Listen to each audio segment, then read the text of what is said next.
JEP, como la que se viene anunciando incluso por parte del suspendido canciller Álvaro Leiva, y en el contexto de lo que dijo el presidente en el marco de la visita del Consejo de que la JEP se había quedado corta frente a la verdad? ¿El presidente les contó su idea de promover una reforma a la JEP para crear un supertribunal que la supere? Es por lo menos en las relaciones, en las reuniones en las cuales yo tuve la oportunidad de participar, este no fue un aspecto planteado por el señor presidente. Decirles que el Consejo de Seguridad tuvo la oportunidad también de reunirse con la JEP a puertas cerradas, sin necesidad de que estuviera digamos otra institucionalidad del país. Ellos pudieron hacer también un diálogo franco y sincero, pero yo quiero rescatar también de que de esta visita los 4 temas importantísimos y que hubo coincidencias en los diferentes diálogos y reuniones: el tema de la reforma agraria, la seguridad y garantía y seguridad para los firmantes de paz y los líderes sociales, la superación de las desigualdades y atención a los pueblos étnicos por, digamos, la lentitud que ha habido en los últimos años en progresar sobre el capítulo étnico, la justicia, o sea, la necesidad de tener resultados en el tema de sanciones propias, que pues ahí lógicamente es lo asociado a la Jurisdicción Especial para la Paz. Viceministra, quisiera hacerle una pregunta final sobre un tema diferente, si usted es tan amable, me lo permite. Usted es la viceministra de Asuntos Multilaterales, ¿cierto? Usted maneja la relación con organismos multilaterales. Sí, por supuesto. ¿Usted dio el visto bueno para nombrar al embajador Benedetti en uno de esos organismos multilaterales, que es la FAO? Bueno, como les digo, digamos, hay unas aspiraciones en el Plan Nacional de Desarrollo, hay unos análisis como, digamos, entidad que se hacen, y con base en esos análisis, entonces, decide la pertinencia de que Colombia pueda estar, digamos, teniendo un liderazgo en espacios importantes. Le pregunto más concretamente, ¿usted está de acuerdo, manejando usted temas multilaterales desde el gobierno, con que Benedetti llegue a la embajada en la FAO? Bueno, usted me está haciendo en este momento unas preguntas muy personales que yo podría decirle. No, discúlpeme, no es personal, estoy preguntando de su oficio como vicecanciller. Sí, porque usted me está diciendo, usted está de acuerdo y me está diciendo en relación con una persona específica. Yo lo que quiero decirle... No, pero le aclaro, no le estoy preguntando de un tema personal, ni por su estado de salud, ni por su familia. Le estoy preguntando por un asunto de estado de gobierno. Usted, como vicecanciller de Asuntos Multilaterales, ¿está de acuerdo con el nombramiento de Benedetti en la FAO? Estoy de acuerdo con, digamos, las decisiones que tome el gobierno para poder fortalecer su capacidad en los espacios multilaterales, y en esa medida la FAO es un organismo fundamental para avanzar en el punto 1 del Acuerdo de Paz, que es la reforma rural integral. Vale, me alegro que vean lo de Benedetti como un fortalecimiento de las relaciones con organismos multilaterales. Señora vicecanciller, gracias por acompañarnos esta mañana.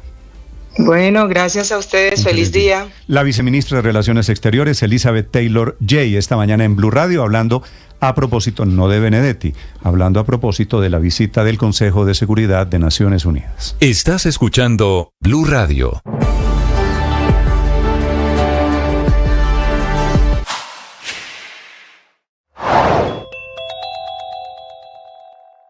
¿Qué dijo el presidente Petro y qué dijeron los hechos del pasado jueves en el Palacio de Justicia? El presidente Petro dice que la información sobre lo que pasó en el Palacio de Justicia es mentirosa. Dice que los magistrados no salieron del palacio porque le dijeron al general de la policía que ellos no querían salir, sino que iban a trabajar más hasta la hora en la que salieron. Eso no es cierto. La policía les preguntó a los magistrados si autorizaba la intervención del ESMAD y ellos dicen que no, porque los manifestantes son bastantes. El dólar baja 13 pesos, cotización promedio 3.913 pesos. Esta semana los mercados estarán muy pendientes a cifras del crecimiento económico de nuestro país, de Colombia, durante todo el 2023. Las estaremos conociendo al cierre de la semana. El dólar en el mundo está subiendo muy poquitico, también muy estable frente a las principales monedas. Apenas avanza 0,06%.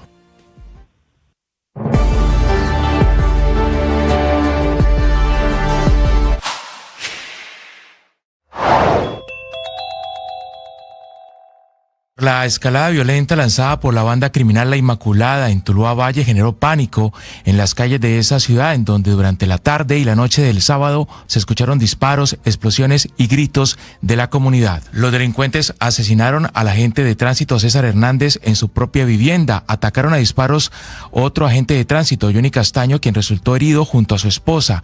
En la zona rural, en el sector de Agua Clara, en un tercer ataque sicarial fue asesinado un hombre y una mujer y un bebé de 12 meses resultaron gravemente heridos. Al mismo tiempo, los delincuentes quemaron 8 vehículos e intentaron destruir un local comercial. La banda criminal La Inmaculada se atribuyó esta escalada violenta, una escalada generada por la captura de Mauricio Marín Silva, alias Nacho, quien estaba a cargo de ejecutar extorsiones y todas las actividades criminales ordenadas por su hermano alias Pipe Tuluá desde la cárcel Picota de Bogotá. Después de un consejo extraordinario de seguridad se ordenó la militarización de Tuluá Valle y además se ordenó un toque de queda en las noches y la madrugada. El toque de queda terminó a las 6 de la mañana de hoy lunes, pero podría repetirse esta noche y durante toda la semana.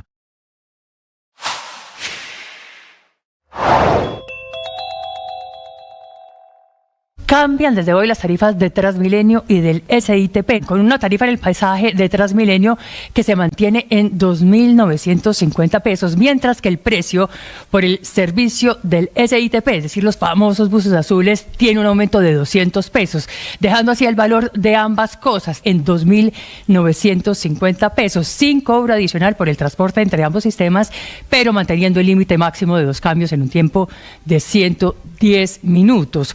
Unificación de las tarifas que se da luego de varios análisis y de varias reuniones para solventar el costo de la operación total del sistema integrado, así como para evitar también los colados y los niveles de evasión de los pasajes.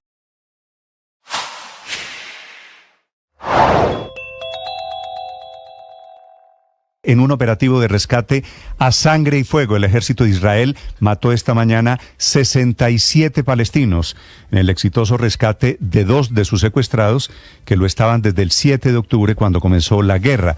2 hombres que fueron rescatados por el ejército en el sur, en la ciudad de Rafah, en donde hay más de 1 millón de gazatíes desplazados.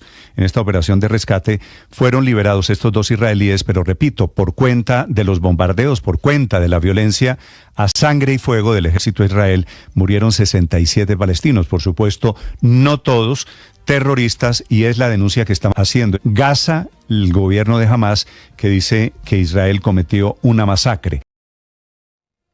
El camino de la espiritualidad siempre es amor. Quien ama alcanza a encontrarle sentido a la vida. Quien ama es capaz de ir más allá de lo que los ojos le permiten percibir. Es capaz de captar el valor sublime de cada ser humano. Estás escuchando Blue Radio y bluradio.com. El régimen de Maduro encabeza una nueva captura, esta vez una defensora en temas de derechos humanos, a quien relacionan supuestamente con el magnicidio que están armando contra Nicolás Maduro en Caracas. Con la historia, Santiago Martínez.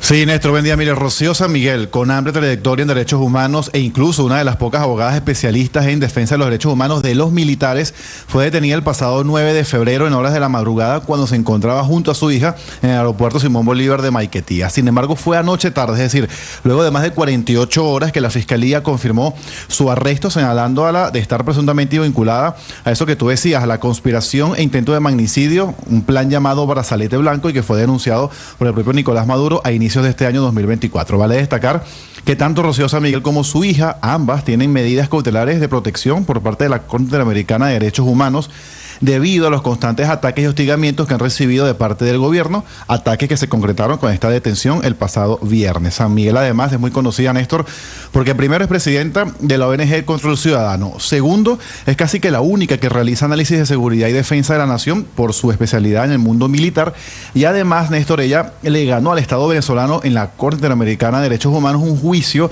donde demostró que han aplicado acá en Venezuela medidas de discriminación, persecución y restricción de libertades por razones políticas. Por eso Su detención genera esta mañana la reacción y el rechazo de decenas de ONGs, defensores de derechos humanos, de prácticamente toda la oposición e incluso hasta de Amnistía Internacional, que pidió respeto a sus derechos y a la medida cautelar de protección dictada por la CIDH, así como acceso a abogados y familiares. ¿Por qué?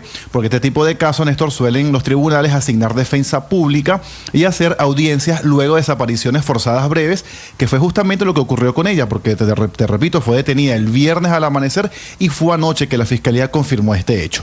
Con la detención de Rocío San Miguel, Néstor, ya son 261 presos políticos en las cárceles venezolanas, 18 son mujeres, 146 son militares, y por este nuevo caso de magnicidio o conspiración denunciado por el gobierno desde comienzos del 2024, con ella... Santiago, lo perdí, 8 de la mañana, 11 minutos. En España, atención, acaban de interceptar un barco, una embarcación cargada de cocaína que venía no desde Colombia, sino desde Surinam. Están vinculando a diferentes países en este operativo, en medio de una gran controversia allí en España alrededor del narcotráfico y de las herramientas de las autoridades para luchar contra bandas internacionales del narcotráfico. En Madrid, Enrique Rodríguez. Pero empezando por lo más reciente, como decías, Néstor, sí es noticia de esta mañana esa interceptación de 8 toneladas de cocaína. Es una cantidad ya de por sí importante en un puerto, el de Algeciras, que se considera la principal puerta de entrada de la cocaína al territorio español. Pero ha llamado la atención de las autoridades españolas de este envío de cocaína dos asuntos. El primero es que el origen era el puerto de Paramaribo, en Surinam, ese pequeño país que se encuentra entre la Guayana Francesa y Guyana. Nunca las autoridades españolas habían detectado un envío de cocaína procedente de ese país. La droga había dado varias vueltas, había salido en Surinam, tenía que ser parada en Algeciras, aunque su destino final era Portugal, para luego ingresar por carretera al territorio español. Pero también ha llamado la atención de la policía el modus operandi para tratar de ocultarlo. Dentro del contenedor se había construido otra suerte de contenedor metálico para tratar de evitar los escáneres con los que la policía española escanea, valga la redundancia, algunos de estos contenedores que son sospechosos. Es imposible hacerlo con todos por el volumen de tráfico que hay en el puerto de Algeciras. Allí, como digo, se han encontrado esas 8 toneladas de cocaína cuyo origen no ha sido cuantificado en este momento, pero evidentemente podría ser con mucha probabilidad procedente de Colombia. Sin embargo, la gran polémica del fin de semana que atenaza a este país desde el pasado viernes por la noche tiene que ver con el narcotráfico, pero no con el de cocaína, sino con el de hachís procedente de Marruecos. El pasado fin de semana, el pasado viernes, como decía, por la noche, una de esas lanchas que cruzan el estrecho de Gibraltar trayendo droga desde Marruecos hasta territorio español embistió a una pequeña embarcación de la Guardia Civil, uno de los cuerpos policiales españoles. Esa embestida se cobró la vida de 2 agentes, Miguel Ángel Gómez González, un submarinista de la Guardia Civil, y David Pérez Carracedo, un agente del Grupo de Acción Rápida de ese cuerpo. Ambos, junto con otros 6 compañeros, se encontraban en una precaria embarcación de apenas 5 metros de eslora, tratando de capturar a una lancha de 15 metros de eslora, que fue la que finalmente les pasó por encima. Esta mañana, los responsables de los sindicatos de la Guardia Civil cargaban con dureza contra el ministro del Interior, Fernando Grande Marlaska. Noticias que tenemos es que las 6 patrulleras del Servicio Marítimo en Cádiz estaban averiadas y las narcolanchas llevaban desde el jueves fondeadas ahí resguardándose del temporal. Por parte de la Administración se decidió enviar el medio que teníamos en ese momento, que era una zodia de apenas 5 metros. Y como tú bien dices, Néstor, la polémica está no solo sobre el ministro, en realidad el ministro no da estas órdenes, pero es el último eslabón de esta cadena, que es la que tiene por sí las fuerzas y cuerpos de seguridad del Estado. Pero, como digo, la duda, la polémica está sobre si los guardias civiles, policías y agentes de aduana están luchando contra el narcotráfico con los mejores medios, y eso parece ser que no es así. Hay 8 personas detenidas, entre ellas un investigado conocido con el alias de El Cabra. Se considera que ese hombre de 46 años es el que pilotaba la embarcación que pasó literalmente por encima de la Guardia Civil, provocando la muerte de esos 2 agentes y dejando a un tercero en estado de máxima gravedad. Se encuentra ahora mismo luchando entre la vida y la muerte en un hospital de la Línea de la Concepción, en el sur de España. El debate está abierto porque no es un caso aislado y no es una sensación nueva la de que el narcotráfico, el que opera con total impunidad desde territorio marroquí, también tiene todas las facilidades y hace también con cierta impunidad sus entradas de droga en territorio español, Néstor. Estás escuchando Blue Radio.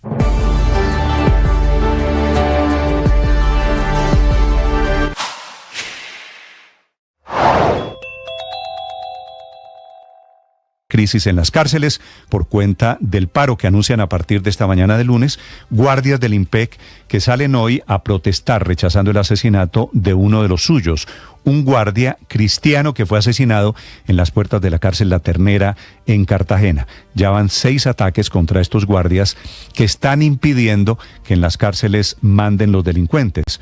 Una retaliación al plan contra cabecillas presos para evitar que sigan extorsionando y dando órdenes desde las celdas. Con ese panorama, hoy el ministro de Justicia, Néstor Osuna, y el director del IMPEC van a decretar emergencia carcelaria y le piden a la policía reformar la seguridad que hay adentro y afuera de las cárceles.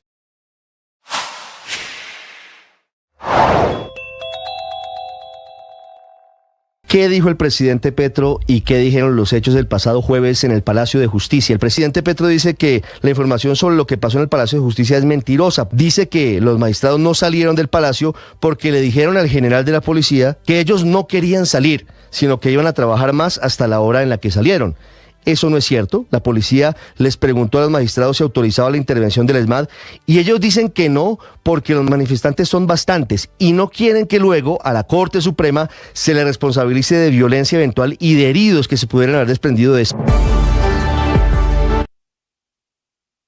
Se sigue consolidando el turismo internacional como un gran actor dentro de la economía colombiana, siendo además un gran generador de divisas para el país. Se reportaron 5,8 millones de visitantes no residentes durante el 2023, de acuerdo con el Ministerio de Comercio, Industria y Turismo. Estas son cifras oficiales. Además de superar la meta proyectada por el gobierno, que esperaba 5,2 millones de visitantes, este balance supera los registros de viajeros provenientes del exterior de los últimos 4 años. Los visitantes no residentes entre enero y diciembre se encuentran 24,3% por encima de los recibidos en el 2022. Supera en un 174% a los que llegaron en 2021 en plena pandemia, y con respecto al 2019 se reporta un crecimiento casi del 30%, es decir que está llegando más gente que antes del COVID-19. Estas cifras muestran que del total de los visitantes no residentes que llegaron al país, 3,8 millones eran extranjeros, sin sumar a los ciudadanos venezolanos.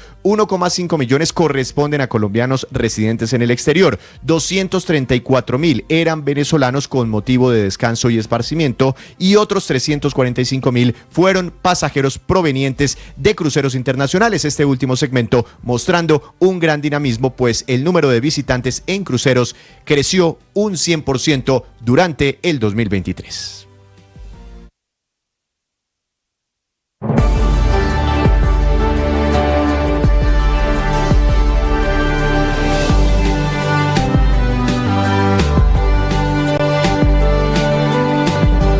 Los 18 minutos, como el ave fénix, emerge Fabricato de la reestructuración empresarial, proceso en el que entró hace 24 años, más exactamente en el año 2000, cuando la empresa de textiles con sede en Bello, Antioquia, acumuló una deuda de 34.000 millones de pesos y un endeudamiento que superó el 70%, multimillonaria deuda que la obligó a acogerse a un proceso de reorganización empresarial, entonces llamado Ley 550, y a negociar con sus acreedores durante más de 2 décadas, tiempo durante el cual la textilera finalmente logró arreglar sus finanzas, pese incluso a la caída en sus ventas al exterior por cuenta de la mala racha financiera también de su principal comprador, la comercializadora internacional Seijins.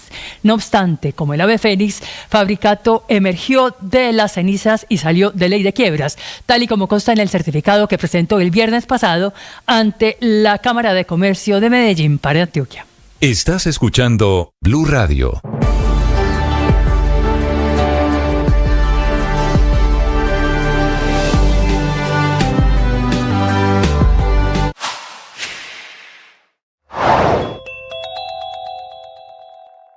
La escalada violenta lanzada por la banda criminal La Inmaculada en Tuluá Valle generó pánico en las calles de esa ciudad, en donde durante la tarde y la noche del sábado se escucharon disparos, explosiones. Está previsto que sea a las 8:30. El ministro de Justicia declara la emergencia carcelaria, producto de los desórdenes, de los ataques que ha habido en las últimas horas contra guardianes del IMPEC. Lo que hay en el fondo es una disputa por saber quién manda dentro de las cárceles en Colombia. Desde el Ministerio de Justicia, Damián Landines. Sí, señor Néstor, muy buenos días. Pues como usted lo comentaba, en minutos el ministro de Justicia, Néstor Osuna, y el director del IMPEC, el coronel Daniel Gutiérrez, pondrán en marcha la emergencia carcelaria en el país después de los hechos de violencia que se registraron este fin de semana contra varios guardianes del IMPEC. Le cuento que esa medida como tal pues trae varias medidas adicionales de seguridad. Por ejemplo, se reforzaría la seguridad de todas las cárceles del país, se tendría apoyo por parte de la policía frente a situaciones que ocurran afuera de las prisiones, y a este refuerzo de seguridad también se tendría apoyo de las fuerzas militares. Habría una disposición en cuanto al cambio de horarios de dragoneantes, y también se plantea hasta cambio de armas en caso de que llegue a ser necesario. Con esta medida, Néstor, le cuento que también se va a resolver tener mayor capacidad en el tema de articulación institucional, en el tema del traslado de los internos, traslado de funcionarios y traslado presupuestal. Y adicionalmente a eso, Néstor, súmele que va a haber también mayor disposición en herramientas como gases, chalecos antibalas, carros, llantas, elementos de seguridad y electrónica. Una medida que se está tomando, como les estaba contando, frente a la muerte de un guardia a las afueras de la prisión de Cartagena, en el departamento de Bolívar, y otro atentado que dejó algunos guardias heridos en la cárcel de Jamundí, en el Valle del Cauca. El funcionario como tal, el ministro de Justicia, que entregó varios de estos detalles, pues no contó más información sobre estos ataques, pero es como tal el llamado que está haciendo el ministro de Justicia para que se declare ya esta emergencia carcelaria por parte del IMPEC en las cárceles del país. Damián, gracias. 8 de la mañana, 22 minutos. Claro, la emergencia carcelaria le da al gobierno herramientas extraordinarias para atender la crisis, para trasladar presos, para hacer frente al desorden que hay hoy en día en las cárceles. Don Oscar Roballo es presidente de uno de los grandes sindicatos de dragoneantes, de guardias del IMPEC, de trabajadores penitenciarios. Señor Roballo, buenos días. Hola Néstor, un saludo muy especial para usted, para la mesa de trabajo y para todos los que nos escuchan en los micrófonos de Blue Radio. ¿Usted tiene en su sindicato cuántos guardianes afiliados? Nosotros tenemos 5.200 funcionarios del IMPEC. ¿De cuántos? De guardia y 106 subdirectivas. ¿De cuántos funcionarios que tiene el IMPEC en su totalidad? En este momento somos 12.000 funcionarios. O sea, casi la mitad está en su sindicato. Sí, señor, y pienso que el 70% está sindicalizado con nuestras organizaciones hermanas sindicales. Vale. Señor Roballo, ¿cómo interpretan ustedes la decisión del gobierno? ¿Qué va a pasar, digamos, a partir de hoy con la emergencia carcelaria? Bueno, yo pienso que Colombia es la potencia mundial de la vida y en ese momento tiene que volcarse toda la institucionalidad para salvaguardar la vida de los guardianes. Si bien es cierto, Néstor, el ministro de Justicia, el coronel Daniel Gutiérrez, están haciendo un excelente trabajo durante estos 2 años con la retoma de la disciplina en las cárceles y va a atacar la extorsión de celular, porque todos sabemos que antes había un abandono administrativo y los micrófonos eran para decir que el gobierno no estaba haciendo nada, ¿sí? Pero en represalia a estas medidas que está tomando el gobierno nacional, pues vienen daños colaterales que están afectando directamente a los funcionarios. La justicia se dobla por el eslabón más débil. En ese momento, los guardianes y los funcionarios administrativos del IMPEC, que han sido víctimas de esta organización Muerte a Guardianes Opresores, que empezó a panfletear a nivel nacional, a panfletear un plan pistola en contra de la guardia, en el cual nos ha dejado como resultado 2 dragoneantes asesinados, uno el 1 de febrero en la ciudad de Cúcuta y uno el día de ayer en la ciudad de Cartagena cuando se encontraba. No obstante, en La Plata, Huila, un atentado en contra de 2 dragoneantes, en Jamundí, saliendo del establecimiento, otro dragoneante impactado con arma de fuego, gracias a Dios están vivos, fueron heridos, pero pues están ya fuera de peligro, y 2 atentados terroristas en establecimiento carcelario, sí, uno disparos en la cárcel de Armenia y otro en el vehículo en la cárcel de Buga. Sí, señor Roballo, los panfletos que han salido de las cárceles y que han circulado ampliamente son firmadas por una organización que se identifica como MAGO, Muerte a Guardianes Opresores. ¿Quién es esa organización MAGO? ¿Está la Inmaculada allí dentro de ese grupo? Bueno, según lo que ha manifestado el director general del IMPEC y el ministro de Justicia, y el director de la policía son daños que ha generado esta banda. Pues nosotros no manejamos la inteligencia, nosotros simplemente somos la unión de los trabajadores que estamos exigiendo garantías reales. Nosotros queremos que se retome el control de las cárceles. Hemos exigido durante años que se supere esta crisis carcelaria. El gobierno por fin coge nuestra idea y nos manifiesta ahorita se ve reflejado este tipo de temas. Nosotros le hemos pedido que existe una garantía, que es hora de hablar de un régimen pensional del guardián. El guardián no puede estar hasta los 55 años cuidando presos y albergando esta situación. Entonces, la emergencia carcelaria muy bien, eso es corregir el problema que tiene la USPEC en la contratación y en toda la corrupción que tiene en la corrupción. Muy bien, sí, pero también hay que sacar un decreto, una póliza de vida para nosotros. Nosotros nos asesina el compañero de Cartagena, si no tenía seguro de vida, ahí queda su familia, y si tenía pensión, si al caso, podrá hoy mantener y darle desayuno a sus hijos. ¿Qué pasará después? ¿Dónde está el sector humano? ¿Dónde está el factor humano del guardián, del compañero administrativo? Señor Roballo, sobre lo que usted menciona sobre el control de las cárceles, uno de esos panfletos habla, o dicen ellos, que controlan el 80% de las cárceles del país. ¿Eso es cierto? ¿Hoy la delincuencia controla las cárceles y no el IMPEC? No, nosotros, eso es un evento, o sea, si los internos controlan las cárceles, en este momento sucedería lo que pasó en Ecuador hace unos meses, ¿sí? Que pasó en Colombia hace 20 años. Sí, y lo escuchamos en los testimonios del mayor Gacharná en la JEP, ¿no? Hoy el control lo tiene el Estado, por eso estas represalias son afuera, por eso son estos actos sicariales, por eso son estos actos en baja forma, bastante delictivos, pero son sucios, ¿sí? Eso no es como una retoma, una muestra de control que tengan dentro de las cárceles.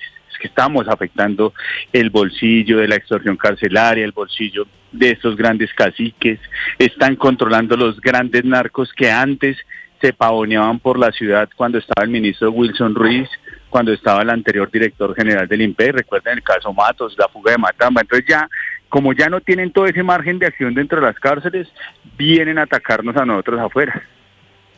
¿Quiénes son los cabecillas de ese grupo autodenominado Mago, señor Roballo? No, ayer decía el director de la policía, o sea, yo no tengo el manejo de la inteligencia en Colombia.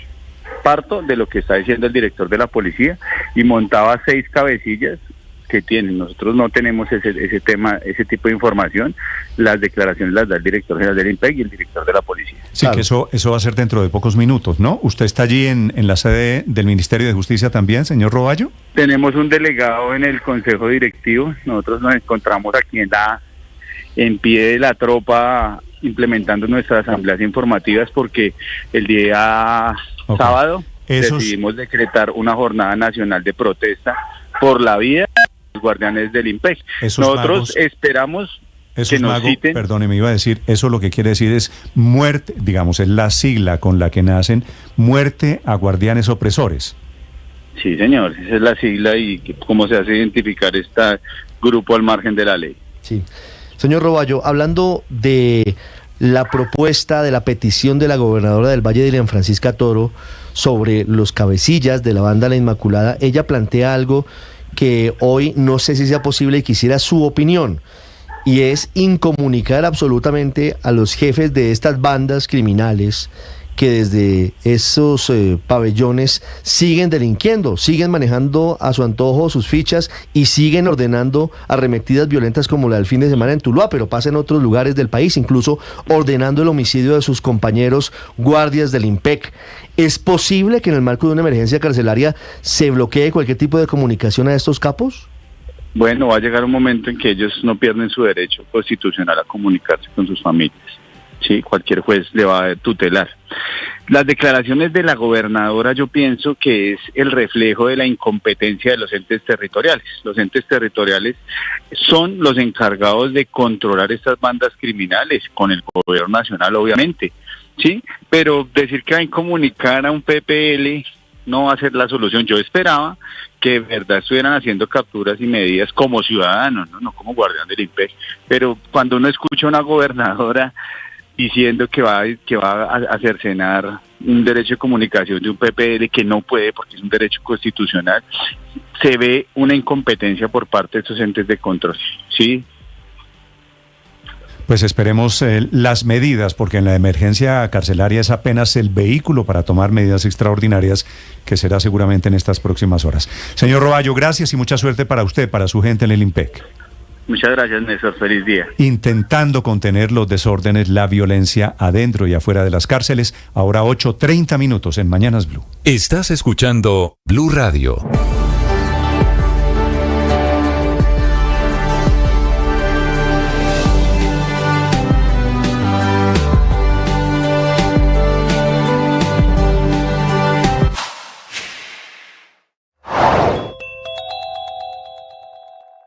En un operativo de rescate a sangre y fuego, el ejército de Israel mató esta mañana 67 palestinos en el exitoso rescate de 2 de sus secuestrados que lo estaban desde el 7 de octubre cuando comenzó la guerra. 2 hombres que fueron rescatados por el ejército en el sur, en la ciudad de Rafah, en donde hay más de 1 millón de gazatíes desplazados. En esta operación de rescate fueron liberados estos 2 israelíes, pero repito, por cuenta de los bombardeos, por cuenta de la violencia a sangre y fuego del ejército de Israel, murieron 67 palestinos. Por supuesto, no todos terroristas, y es la denuncia que están haciendo Gaza, el gobierno de Hamas, que dice que Israel cometió una masacre. El camino de la espiritualidad siempre es amor. Quien ama alcanza a encontrarle sentido a la vida. Quien ama es capaz de ir más allá de lo que los ojos le permiten percibir. Es capaz de captar el valor sublime de cada ser humano. Ser espiritual es aprender a amar a todos, aún a aquellos que son tan diferentes a nosotros y con los cuales se nos entrecruzan los intereses. En el oracional El Man está vivo, constantemente les estamos invitando a amar, a salir de ustedes y descubrir al otro como un compañero, como un hermano de camino. ¡Ánimo! Tú sabes.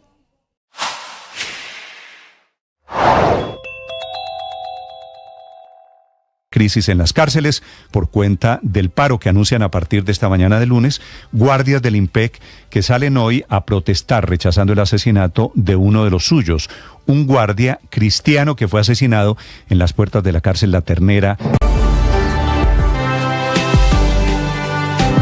8 de la mañana, 33 minutos. El presidente Petro dijo, padre, que su esposa, la primera dama, doña Verónica Alcocer, no había sido abucheada, ¿cierto? Cierto, eso fue lo que dijo el señor presidente. Usted ha notado muy politizado, padre, allí en Barranquilla, donde usted está, ¿ha notado muy politizado el carnaval? El carnaval siempre hace crítica política, siempre. Se burlan de algunas escenas. Bueno, es eso, es una parodia de la realidad. Pero no, yo no creo que el carnaval haya estado politizado. Es decir, en las calles, no, la gente aquí está en la alegría del carnaval. En la batalla de Flores solamente una alusión política. ¿Sí? Un marchante disfrazado de Nicolás Maduro, uno de los participantes de la batalla de Flores. Eso ha sido que siempre. Es habitual. Pero no más, ningún otro tipo de alusión política. Pero nada más. Usted me corregirá, padre. Para quienes se escandalizan porque griten abajo fulanito o arriba fulanito. No, eso es normal. Claro, el carnaval siempre ha estado politizado, pues porque el carnaval, como en la Plaza de Toros en los años 50 en Colombia o cualquier partido de fútbol, en los sitios de concentración de aglomeraciones públicas, pues la gente grita arriba lo que me gusta o abajo lo que no me gusta, ¿no es verdad? Sí, es así, Néstor, pero además el carnaval es siempre una sátira sobre la realidad, entonces no es extraño que haya una escena, que una de las comparsas haga una escena de alguna de las noticias políticas, pero nada más. Yo no creo que haya habido un tema de politización. Ahora, sobre la versión del presidente Petro, que había unos medios de comunicación, Ricardo, listos con titulares sobre la primera dama. Me pregunta un oyente con razón, ¿y el presidente cómo sabe qué titulares tenían listos los medios de comunicación? Mire, yo le leo lo que dijo el presidente.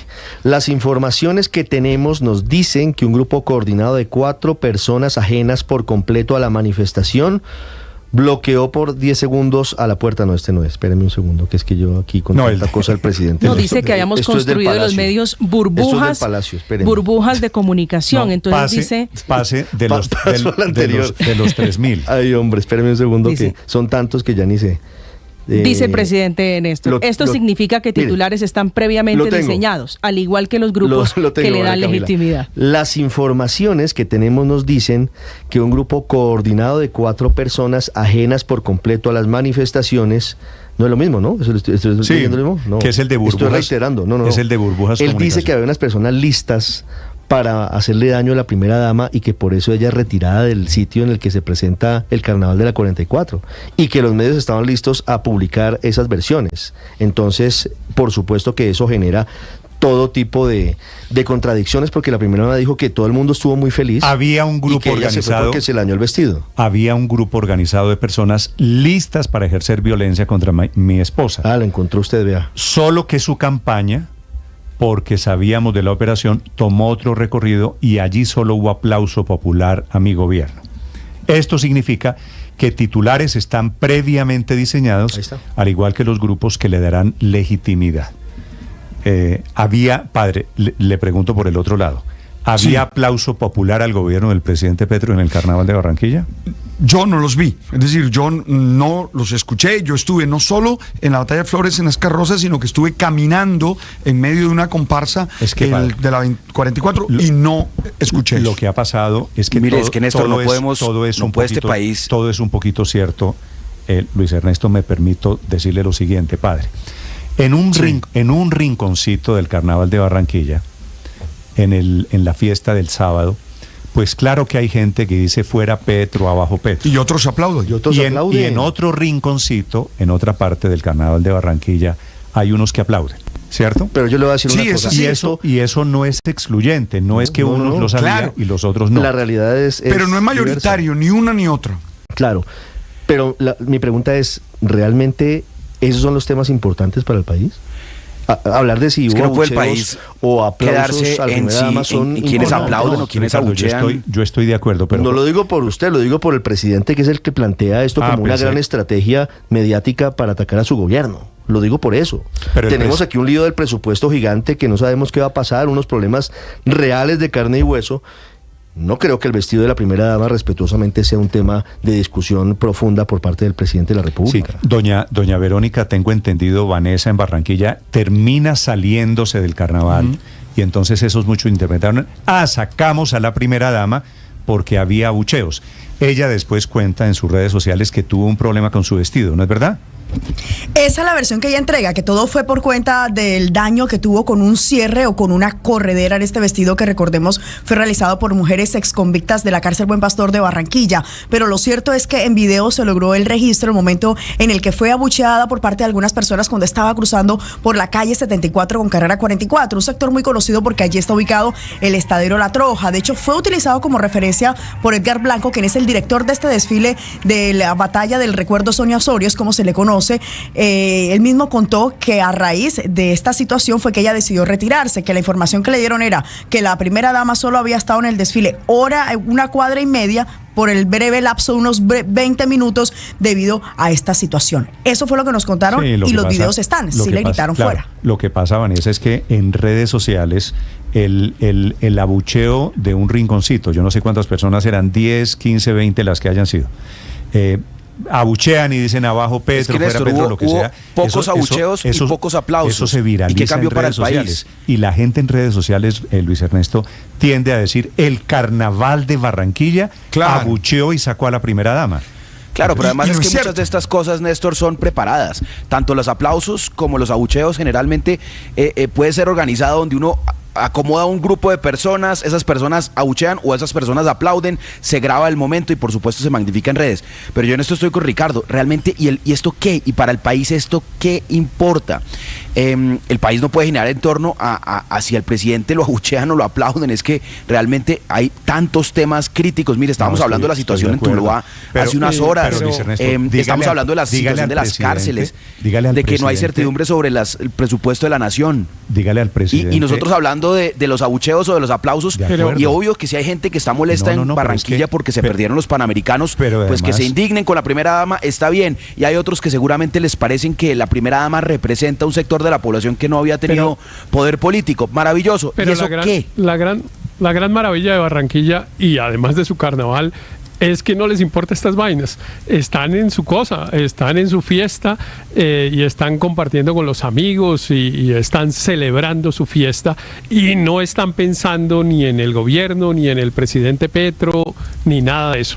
Esto claramente Héctor, vaya más hubo allá. unas manifestaciones muy pequeñas que entre otras cosas estaban previamente acordadas, digamos. Eran personas que estaban pretendiendo montar un video en las redes, y para eso pues bueno, hay un guión y haga esto y está esto, y cuando yo diga que hagan esto y ya, pero y publicamos el video. Héctor, estos sitios de congregación multitudinaria, como un partido, como el carnaval, como la Troja, son un termómetro. Eso no está pasando con Petro. Claro, eso no, pero normalmente en el carnaval no pasa, además, Héctor, aparte de las sátiras que expresa cuenta el padre que hay, claro. Le iba a decir, como el presidente Petro, por otro lado, también es innegable, es uno de esos dirigentes políticos como Uribe en su momento, que divide tanto al país. Entonces, la gente encuentra en esos sitios un lugar para decir arriba o abajo, y la gente no es indiferente. Pero en el caso del carnaval no suele pasar, Néstor, y no pasó esta vez tampoco. Aparte, digo, de las expresiones estas, además extraordinarias, llenas de creatividad, etcétera, pero esta vez no pasó de que la gente pasa disfrazada de una determinada cosa, se burla de alguno de los actores políticos. Pero eso no suele pasar en el carnaval, digamos, que abucheen a una persona, porque la gente está en su rollo, está en la fiesta, porque la gente no está dispuesta a que le dañen, no está dispuesta a que le dañen su fiesta. Yo en lo único que discrepo con usted, Héctor, es que eso es una conspiración y que la gente se pone de acuerdo para decir, ok, vamos a conspirar contra el gobierno. Hay una gente espontánea que decide lanzar vítores o lanzar abucheos contra tal personaje político, y para eso también son los carnavales. Los carnavales, padre, se han metido con la política desde siempre. Los carnavales, no el de Barranquilla, no el de Venecia en Italia, no el de Río de Janeiro, no el de Nueva Orleans, siempre han tenido un altísimo componente político. Así que de eso se trata, a mí me parece que de la sacaron burlarse de la realidad. Que la sacaron barata. Claro, la primera dama y su comitiva le fue bien, porque es que el malestar en Barranquilla por la pérdida de los Panamericanos es una realidad. Eso no es un invento ni un montaje, eso es una realidad. Y gracias al ambiente carnavalero le fue bien. O sea, unos dijeron que sí, pero ella pudo estar en su comparsa, pudo bailar, pudo mostrar sus vestidos, y que era lo que ella quería, porque además eso para ella es importante. Entonces me parece que le fue bien, y que yendo, ella tenía claro que el ambiente no iba a estar fácil. O sea que yo creo que le fue bien. Néstor, después de perder los Panamericanos, pues es valiente u osado ir allá. Sí, de acuerdo. Y le salió bastante bien en medio de la situación, como dice María Consuelo. Sí, es que claro. Okay. A ver, ¿usted cree, padre, que los carnavales no pasan cuentas de cobro?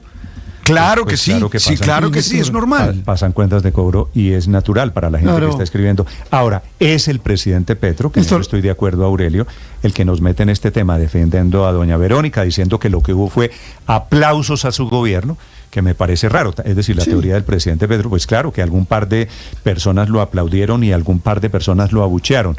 Pero los carnavales en una ciudad que acaba de perder los Panamericanos tenían que meterse en política casi obligatoriamente. Así que, bueno, la primera dama, usted vio lo que escribió. Cogiendo un hecho. Usted vio lo que escribió Aurelio, ¿no? Ay, Barranquilla, no sabes lo que te amo, mis amores. Sí, aquí les dejo el verdadero video, lo que realmente pasó. Como si el otro video, dice doña Verónica Alcocer, no hubiera sido también de verdad, ¿no? Como si los abucheos hubieran sido montados. Dice ella, yo solo escuché Petro y frases lindas llenas de cariño. Ahí le pega la frase, Néstor, cada quien escucha lo que quiere o lo que le conviene, pero esto parece un poquito sacado. ¿Se acuerda la historia de los aplausos insertados al discurso del presidente Gustavo Petro en el discurso que se echó en la Asamblea General de Naciones Unidas, donde tomaron los aplausos que le dieron a Joe Biden y se los pusieron al discurso del presidente? No, es un gobierno muy interesado en los aplausos, porque se fija si aplaudieron al presidente Petro en escenarios internacionales y nacionales. No creo que haya sido aquí ninguna clase de montaje ni para un lado ni para el otro. Néstor, mi teoría es que los hubo de los dos. Señor Aurelio, lo escucho. Sí, Néstor, cuando yo vi que la primera dama se estaba preparando, porque hizo unos videos anteriores o unas notas, que estaba midiéndose el vestido para ir a la batalla de las Flores, que era un vestido hecho por unas pospenadas, como dice en su relato, yo pensé lo mismo que pensó María Consuelo ahora. Dije, oiga, pero esta señora un poquito arriesgada, porque indudablemente el ambiente, no solo los panamericanos, acuérdese usted en el partido de la Selección Colombia, el ambiente en Barranquilla no estaba como para tanta exhibición. Tomé nota de eso y cuando, oh sorpresa, me encontré con el incidente que acaeció y que estamos comentando acá. Pero yo estoy por creerle la primera ¿Pero cuál dama, incidente hubo? Es que no hubo ningún incidente. No, pues que se le dañó el vestido. Que ese es el incidente al que me refiero. Estoy por creer a la primera dama. Pero yo la verdad le dejo el tema del vestido a pero me pareció bastante arriesgado. A los señores del vestuario, no es mi tema. Pero además el vestido estaba bonito, Héctor, y la primera dama cada vez baila mejor, ¿no? Realmente me impresionó la manera como baila. Pero extraordinaria, de verdad cada vez mejor. Esta vez lo hizo y no fue en la batalla de Flores. Bien. En ese tema está sobrada. Padre, le leo un mensaje. Fue mensaje. la gran parada, creo, ¿no? Le leo un mensaje. No, fue en la de la 44. Fue en el desfile de la 44. Correcto. Que es el del Gordillo. Le leo el siguiente mensaje, sí. Padre. Me parece que de un oyente que tiene Néstor, razón. Los carnavales tienen esencia en la rebeldía. Claro. Son paganos. Claro. Van burlándose de todo lo que se mueve. De eso se trata. De burlarse. Sí, claro. Es una parodia de la realidad. Entonces es inevitable. Néstor, ¿y qué se mueven? En Colombia, ¿quiénes se mueven? O en todas partes del mundo. Los políticos. Si usted me dice, el carnaval de Venecia se metió en su momento con el señor Berlusconi, el carnaval de Río de Janeiro se metió en el momento con el señor Bolsonaro, el carnaval de Nueva Orleans se metió en el momento con el señor Trump. Es inevitable, no será ni la primera, pero Néstor, no es la última. Es que la pregunta, señor, en realidad, dicho eso, lo que creo que todos estamos de acuerdo, la pregunta en realidad es si, como afirma el presidente en su mensaje, había algunas personas que tenían previamente preparado un relato para decir abuchearon a la primera dama.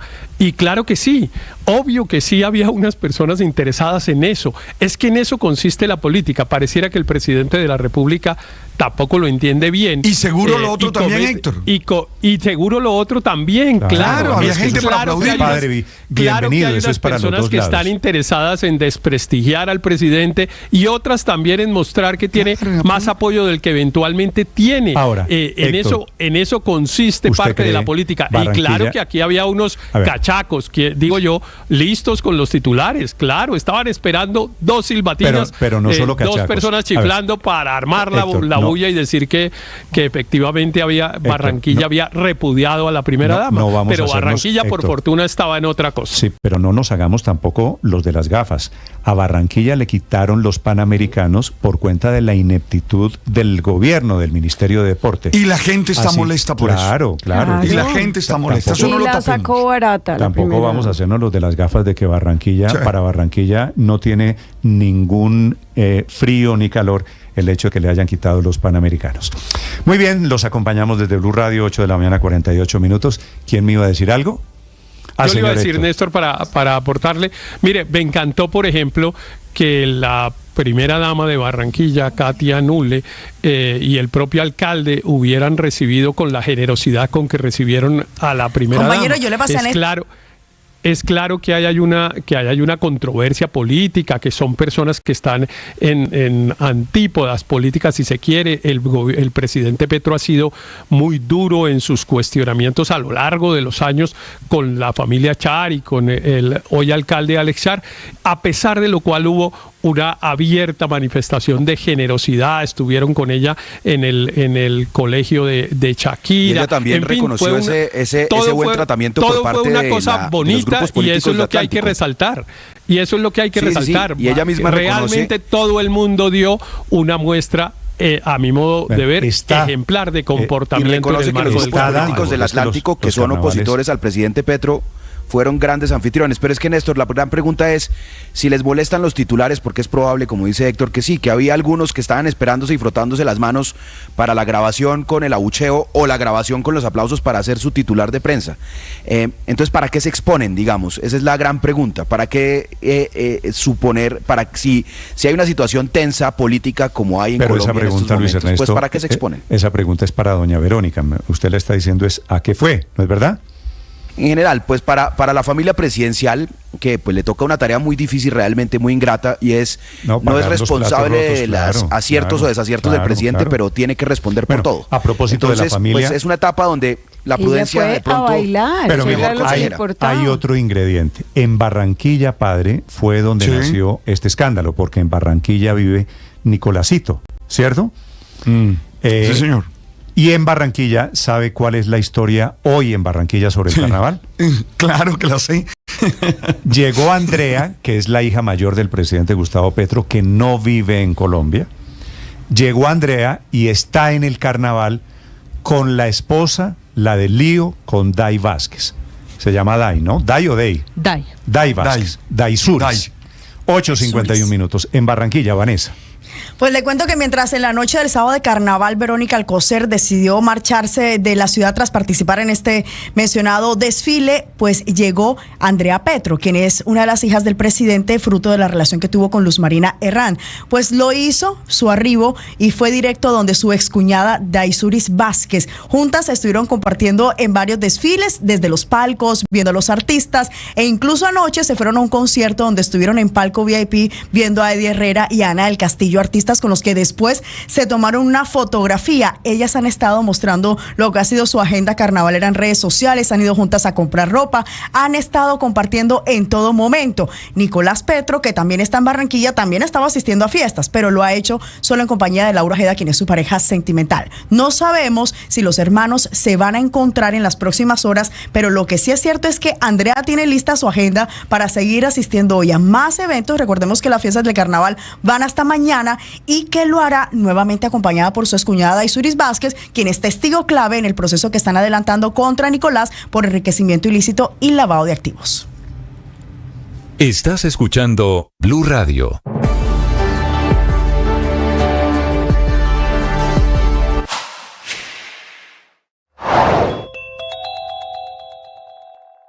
El último hecho de inseguridad, otro restaurante robado en Bogotá. Las víctimas fueron comensales de Abasto, que queda en Usaquén, en la calle 128, a donde llegaron hombres armados, iban en una motocicleta, entraron otra vez buscando un reloj Rolex. Se encontraron uno sí, pero que era chiviado de 500.000 pesos, que fue lo que se llevaron. Obviamente estaban siguiendo a las víctimas.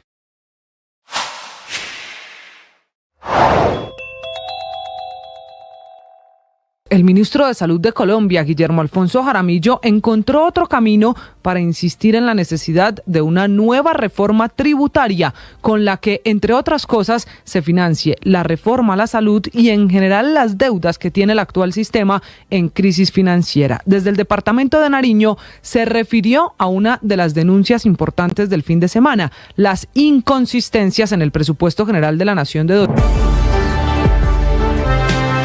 Carolina Calixto es una abogada auxiliar del magistrado Aurelio Rodríguez, que trabaja en el Palacio de Justicia y que estaba, Ricardo, el jueves, cuando ocurrió el asedio y el ataque en los predios, en las calles, hacia el parqueadero del Palacio de Justicia. Sí, señor, fueron varios los magistrados que o tuvieron que regresar al Palacio de Justicia o tuvieron que salir corriendo ante la inminencia de las agresiones, de los ataques verbales, incluso del lanzamiento de objetos y de los ataques físicos, algo que ha molestado profundamente a los seguidores del presidente Gustavo Petro en redes sociales, pero que lamentablemente ocurrió.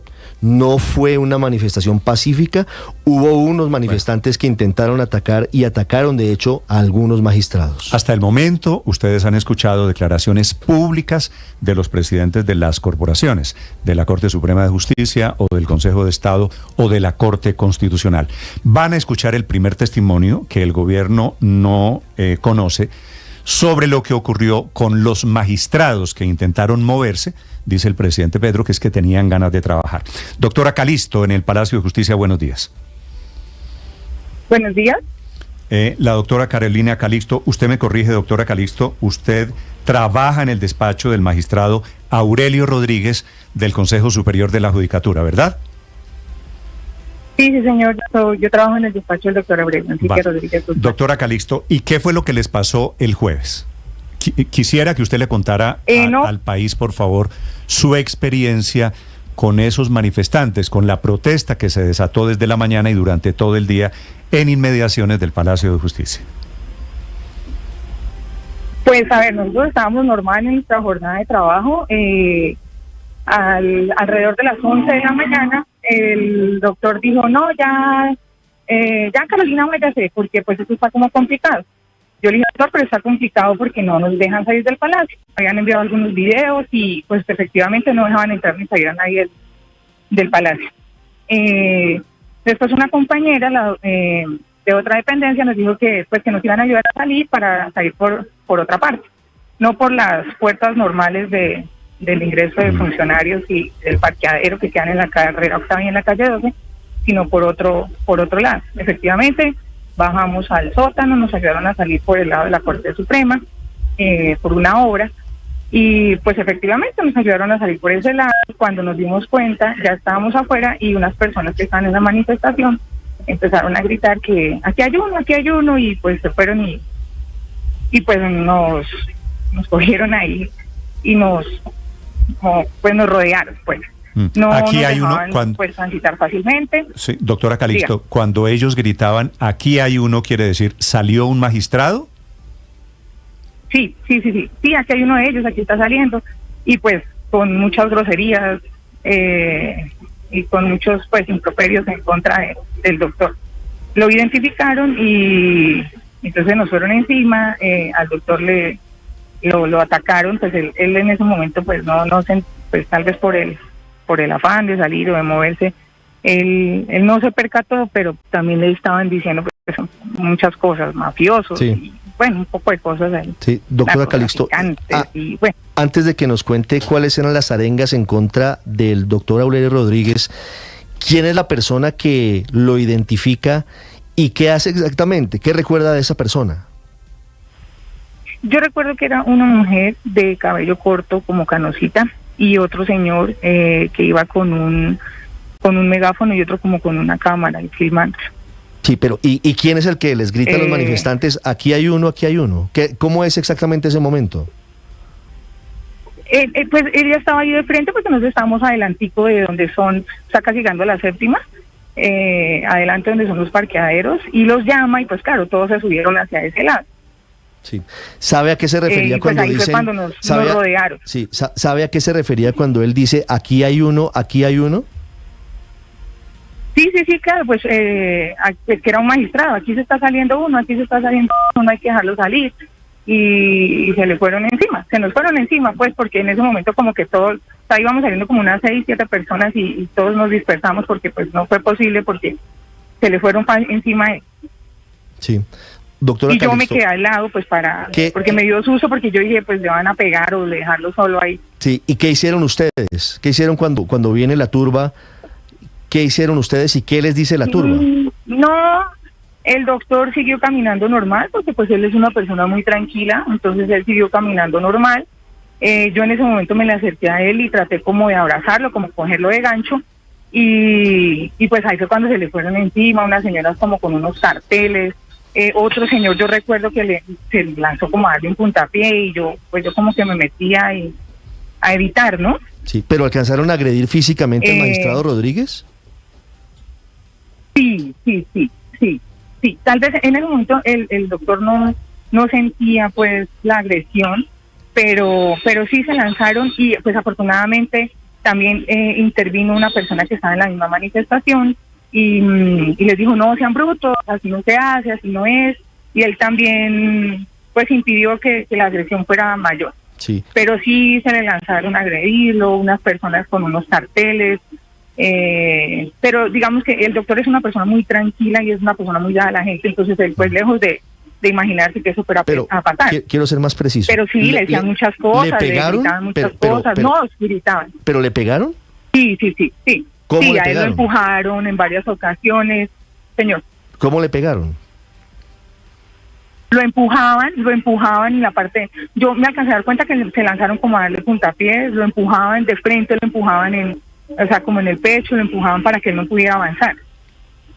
Y ahí fue cuando pues yo estaba como con mi bolso y mis cosas y yo empecé como a tratar de dispersar a la gente, a quitar a la gente de encima, a las personas que estaban allí. Sí. ¿Cuáles eran las arengas de esas personas contra el magistrado Rodríguez? No, eso decían de todo, le decían y pues perdón, pero le decían y puta, ladrón, narcotraficantes, mafiosos, o sea, de todo, les decían de todo. No os decían, porque es que infortunadamente era para todos los que estábamos ahí saliendo del edificio, cualquier persona que intentaba salir, lo trataban mal. Doctora Calixto, ¿ustedes podían entrar y salir libremente del Palacio de Justicia? No, durante ese tiempo no. ¿Ustedes se quedaron dentro del Palacio de Justicia porque querían trabajar hasta las 5:20 de la tarde? Pues nosotros siempre trabajamos hasta ese horario y hasta más. Sí, pero hay un tiempo al mediodía que es el de la toma de los alimentos, el almuerzo. Sí. ¿Ustedes se quedaron en jornada continua porque querían trabajar de manera continua?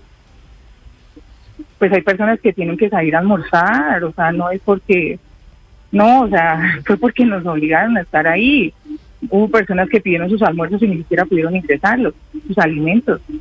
Sí, doctora Calixto. Por ejemplo, yo no tenía almuerzo, entonces yo tenía que salir a buscar el almuerzo. Usted tenía que salir a buscar el almuerzo. Es decir, ¿había la posibilidad de entrar y de salir libremente del Palacio de Justicia el jueves? No. No había esa posibilidad. No podíamos, no. No, de hecho yo pensé, o sea, pues ¿cómo así? Si es que estoy trabajando, porque no me puedo mover, o sea, porque no puedo salir a buscar algo, porque una compañera se quedó afuera porque salió a hacer una vuelta y se quedó afuera y sus cosas se quedaron adentro, entonces ella quedó sin nada afuera. Otros compañeros quedaron adentro sin almuerzo, entonces allá tuvieron que, pues, armar almuerzos y eso. Sí. Doctora Calixto, ¿quién o qué recuerda de la persona dentro de la manifestación que también frena a la turba que intentaba, o que agredió, según nos cuenta usted, al magistrado Rodríguez? Era un señor que estaba también en la manifestación y él, yo recuerdo, pues que alcancé como a ver lo que saltó y dijo que así no era, que no sean brutos, que no tienen nada que ver, que así no es, ese que fue, no más. Y ese que les dijo a los otros no sean brutos, sí. ¿Es el que los termina salvando a ustedes? Sí, él ayuda a que las personas, él ayudó mucho a que